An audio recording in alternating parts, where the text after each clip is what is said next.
Dans le township défavorisé d'Alexandra, à Johannesburg, les écoles n'enseignent pas de langues étrangères. Pourtant, chaque jour après l'école, Siawaka, 16 ans, pratique son français qu'il apprend depuis un an. Allons nous promener. Grâce à une ONG locale, il suit des cours chaque samedi.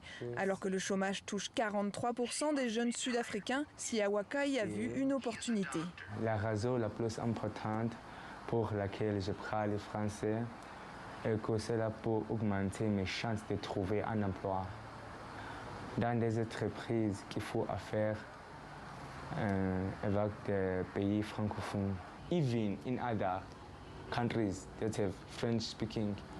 À l'occasion de la semaine de la langue française, Siawaka participe à un concours linguistique organisé par l'ambassade de France pour promouvoir le français dans le pays. Une mission à laquelle contribue aussi l'Alliance française. Implantée depuis 1936, l'antenne de Johannesburg donne des cours à 800 élèves chaque année. Mesdames et messieurs, bonsoir. Une fois par mois, elle propose aussi, en partenariat avec un cinéma indépendant, des films français sous-titrés en anglais.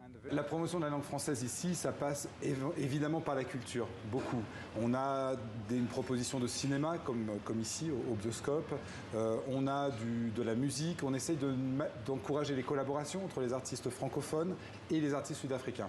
Le français fut l'une des premières langues parlées par les colons avec l'arrivée au XVIIe siècle des Huguenots, ces protestants qui étaient persécutés en France.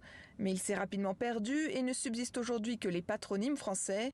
Et si la langue est longtemps restée associée à la France, à l'université de Wits, où on l'enseigne depuis des décennies, on constate une évolution de cette perception avec l'immigration congolaise notamment. Alors, nous devons terminer. Il y a une perception toujours assez exotique du français, mais avec la migration francophone en Afrique du Sud, aussi une conscience que ce n'est pas une langue européenne, c'est bel et bien une langue africaine qui est parlée même dans les rues de Johannesburg.